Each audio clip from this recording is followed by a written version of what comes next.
শ্লোক নম্বর 29। রক্তকণ্ঠা কণ্ঠ খগানিকম নিকস্বর মণ্ডিতষ্ট পদম।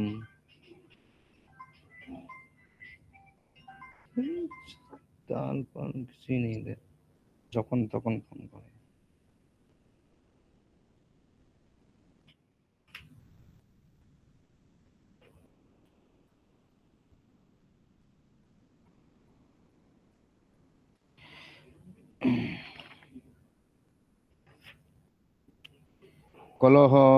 কল অহম সকল শ্রেষ্ঠম খরদণ্ড জলাশয়ম। রক্তাপ কণ্ঠ খগ অনেক পক্ষীর স্বর মধুর স্বরের দ্বারা মণ্ডিত সুশোভিত ষটপদম ভ্রমর। কল অহম কল হংসের ঝক শ্রেষ্ঠম অত্যন্ত প্রিয় খর দ্বন্দ্ব পদ্মফুল জল আশয়ম সরোবর। অনুবাদ: সেই দিব্য বনে বহু পাখি ছিল, যাদের গলার রং ছিল লাল এবং তাদের মধুর স্বরের সঙ্গে ভ্রমরকুলের গুঞ্জন মিশ্রিত হয়েছিল। সেখানকার সরোবরগুলি কলহংস এবং খরদণ্ড মৃণাল সমূহের দ্বারা সুশোভিত ছিল। এখন আমরা কৈলাস ধামের বর্ণনা শ্রবণ করছি। কৈলাসে কি কি দর্শনীয় বস্তু ছিল দেখছেন দেবতারা ব্রহ্মা সহ। সেখানে বহু সরোবর ছিল বলে সেই বনের সৌন্দর্য বর্ধিত হয়েছিল। এখানে বর্ণনা করা হয়েছে যে সেই সরোবরগুলি পদ্মফুলের দ্বারা সুশোভিত ছিল এবং সেখানে হংসকুল অন্যান্য পক্ষী ও গুঞ্জনরত ভ্রমরদের সঙ্গে খেলা করে গান করত। হংসবলি এই সমস্ত বৈশিষ্ট্য বিবেচনা করে আমরা অনুমান করতে পারি যে সেই স্থান কত সুন্দর ছিল এবং সেখান দিয়ে যাওয়ার সময় দেবতারা সেই পরিবেশ কিভাবে উপভোগ করেছিলেন। এই পৃথিবীতে মানুষ বহু পথ এবং সুন্দর স্থান নির্মাণ করেছে, কিন্তু এই শ্লোকের বর্ণনা থেকে আমরা বুঝতে পারি যে তার কোনটি কৈলাসের সৌন্দর্য অতিক্রম করতে পারে না। পৃথিবীর সৌন্দর্য থেকে অনেক গুণে কৈলাসের সৌন্দর্য বেশি। বনকুঞ্জর হংস ঘৃষ্ট হরিচন্দন বায়ুনা অধিপূর্ণ জনস্ত্রীনাম মথয়ন্মনঃ। বনকুঞ্জর বনহস্তি সংঘৃষ্ট গাত্র ঘর্ষণ করেছে, হরি চন্দন বৃক্ষ বায়ুর দ্বারা অধিকন্তু পুণ্যজন স্ত্রীনাম যক্ষ পত্নীদের মুহু বারম্বার উন্মথায়ত ক্ষোভিত মন। জল খেতে হবে।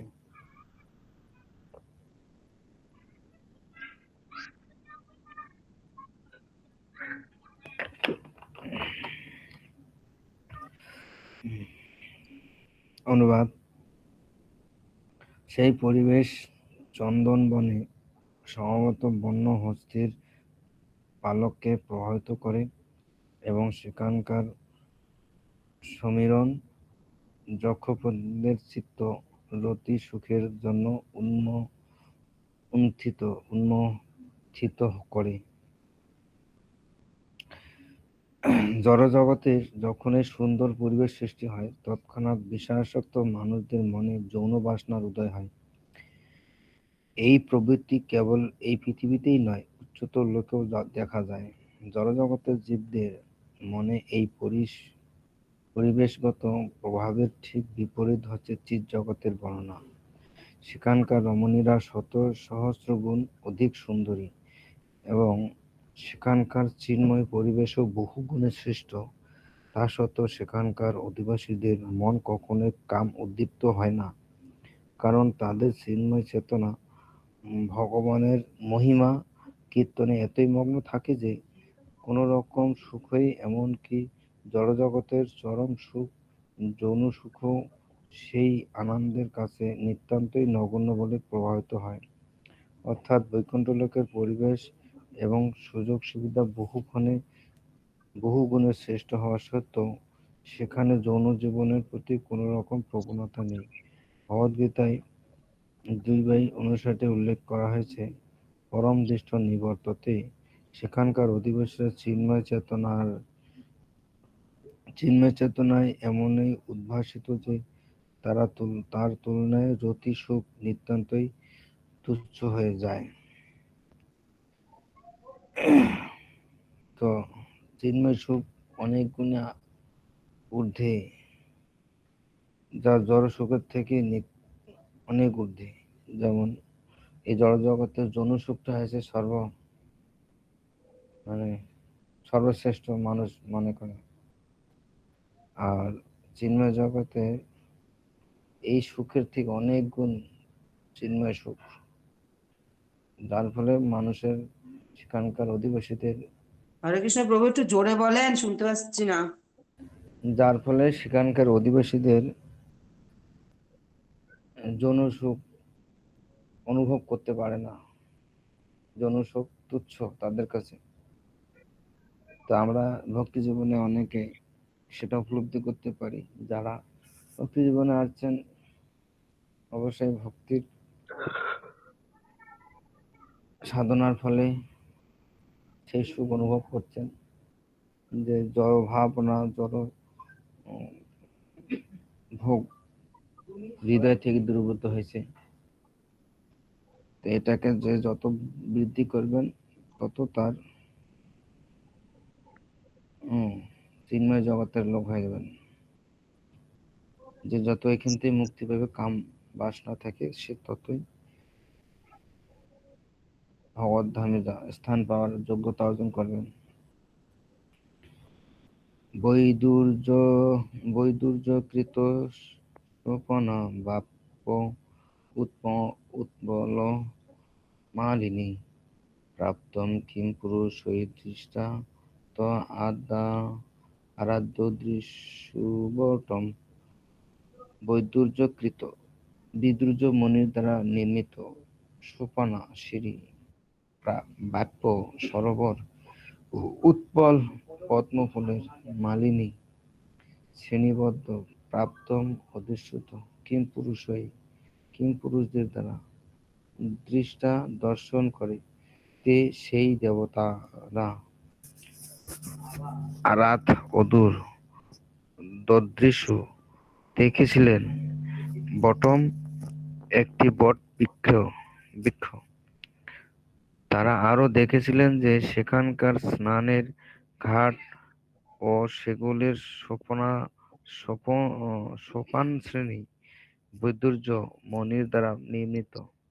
সেখানকার সরোবরগুলি ছিল পদ্ম পূর্ণ। ওই সমস্ত সরোবর অতিক্রম করে দেবতারা একটি বিশাল বট বৃক্ষ দর্শন করলেন। 32 নম্বর, সযোজন শতচ্ছেদ পাদন্বিতোপায়ত পর্যকৃতা চল চায় নিরস্তাৎপবর্জিত। সেই বট বৃক্ষটি যোজন শত 100 যোজন 800 মাইল উচ্ছেদ উচ্চ পাদ উন 1/4 কম 600 মাইল বিটপ শাখাসমূহের দ্বারা আয়ত বিস্তীর্ণ পর্যক সর্বত্র কৃত নির্মিত অচল স্থির ছায়া নির্নির পাখির নির্বিহীন তাপ রহিত। সেই বট বৃক্ষটি ছিল 800 মাইল দীর্ঘ এবং তার শাখাগুলি 600 মাইল পর্যন্ত বিস্তৃত। সেই বৃক্ষটি অপূর্ব সৌন্দর্য শীতল ছায়া বিস্তার করেছিল, কিন্তু তবুও সেখানে কোনো পাখির কোলাহল ছিল না।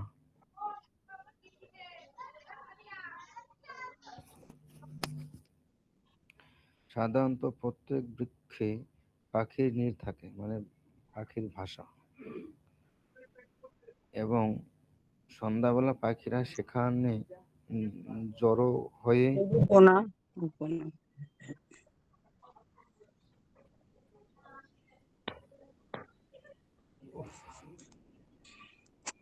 ডিস্টার্ব দিচ্ছেন এরকম করে, মাইকটা খুলি।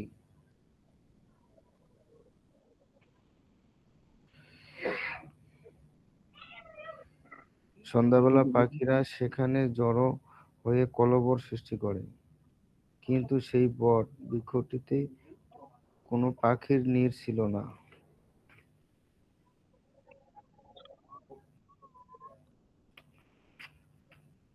এবং তাই সেটি ছিল শান্ত, স্নিগ্ধ ও নীরব। সেখানে কোনো রকম কোলাহল অথবা তাপের উপদ্রব ছিল না, এবং তাই সেই স্থানটি ধ্যানের পক্ষে সর্বতোভাবে উপযুক্ত ছিল। তস্মিন মহাযোগময়ে মুমুক্ষু সরেন সুরা দদৃশু শিবম আসীনম তক্তম অর্হ অর্হম বাস্তকম। তস্মিন, সেই বৃক্ষের নিচে, মহাযোগময় পরমেশ্বর ভগবানের ধ্যানে যুক্ত বহু যোগী সমন্বিত মুমুক্ষু মুক্তিকামীদের শরণে আশ্রয় সুরা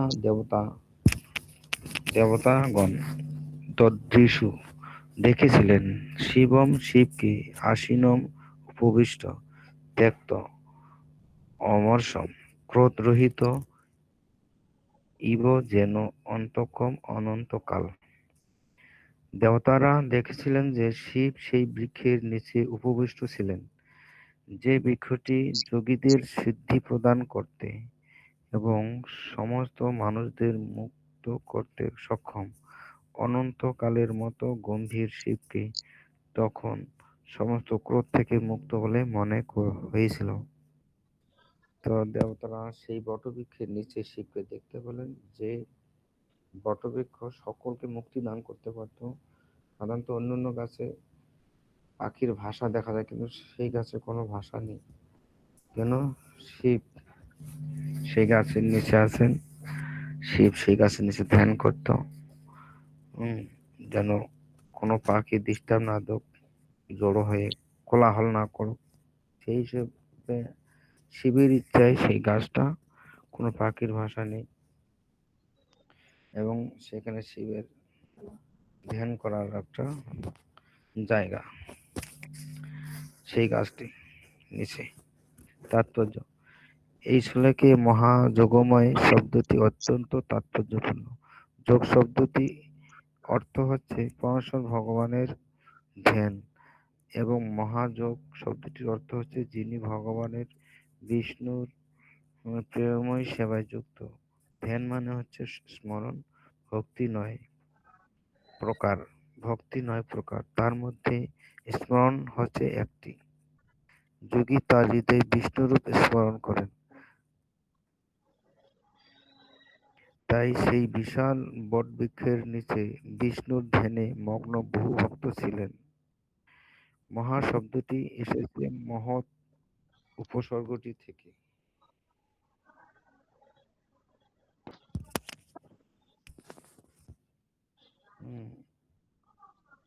মহা শব্দটি আসছে মহৎ উপসর্গটি থেকে। অত্যন্ত অধিক সাংখ্য বা মাত্রা বোঝাবার উদ্দেশ্যে এই উপসর্গটির ব্যবহার হয়। এতে মহাযোগ শব্দটি ইঙ্গিত করে যে সেখানে বহু মহান যোগী এবং ভক্ত শ্রীবিষ্ণু ধ্যান করেছিলেন। সাধারণত এই প্রকার ধ্যানীগণ জড়জগতের বন্ধন থেকে মুক্তি লাভের অভিলাষী, এবং তারা চিৎ জগতে বৈকুণ্ঠ লোকে উন্নীত হন। মুক্তির অর্থ হচ্ছে জড়জগতের বন্ধন বা অজ্ঞান থেকে মুক্ত হওয়া। জ্ঞাতবুদ্ধির ফলে এই জড়জগতের আমরা জন্মান্তর ধরে দুঃখ কষ্ট ভোগ করছি, এবং মুক্তি হচ্ছে সেই দুঃখময় অবস্থার নিবৃত্তি।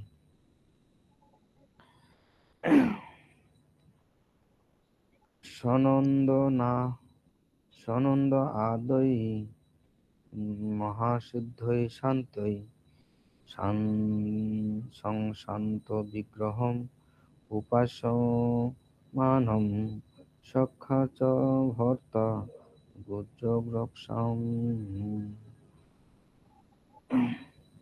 সনন্দন আদি 4 কুমারগণ, মহাসিদ্ধ মুক্ত আত্মাগণ, শান্তই শান্ত প্রকৃতি, সংশান্ত বিগ্রহম প্রশান্ত বিগ্রহ শিব, উপাস্যমানম স্তূয়মান, সখ্যা কুবেরের দ্বারা, চ এবং ভর্তা কর্তা প্রভুর দ্বারা, গুজ্জক রক্ষসাম গুজ্জক এবং রাক্ষসদের। অনুবাদ: প্রশান্ত বিগ্রহ শিব গুজ্জকদের পালক কুবের এবং 4 কুবেরদের মতো মুক্ত আত্মাদের দ্বারা পরিভূত হয়ে সেখানে বসেছিলেন। কি বলছে? প্রশান্ত বিগ্রহ শিব গুজ্জকদের পালক কুবের এবং 4 কুমারদের মতো মুক্ত আত্মাদের দ্বারা পরিবৃত হয়ে সেখানে বসে আছেন শিব। তার ভক্ত পরিবৃত হয়ে তিনি মাঝখানে বসে আছেন শিব। শিবের সঙ্গে উপবিষ্ট পুরুষগণ ছিলেন মহত্ত্বপূর্ণ, কারণ 4 কুমাররা জন্ম থেকেই মুক্ত ছিলেন। 4 কুমারের জন্ম থেকে মুক্ত ছিলেন।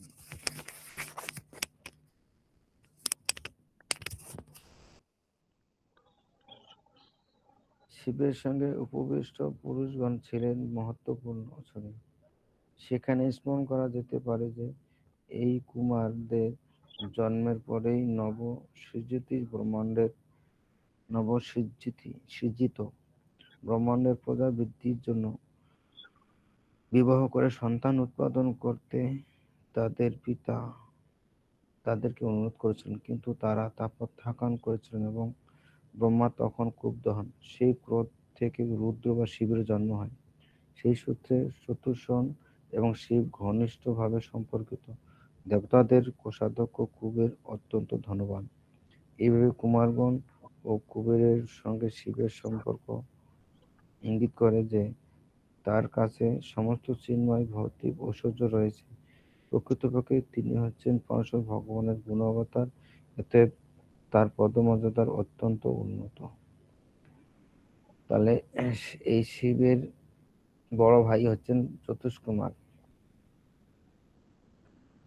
ব্রহ্মা প্রথমে চতুষ্কুমারদের সৃষ্টি করলেন, তারপর ওরা প্রজা সৃষ্টি করবেন না, ব্রহ্মা রেগে গেলেন, তার ফলে শিবের জন্ম হলো। এবং এই শিব হচ্ছেন তমগুণের অবতার। তিনি হচ্ছেন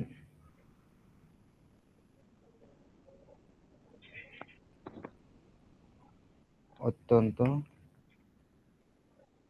মহান বৈষ্ণব। 35 নম্বর বিদ্যাত পড়ুন, অনেকের হাত উঠছে। হরে কৃষ্ণ প্রভু, আমি পড়বো? হরে কৃষ্ণ, হরে কৃষ্ণ। পড়ুন মাতাজি, পড়ুন পরপর।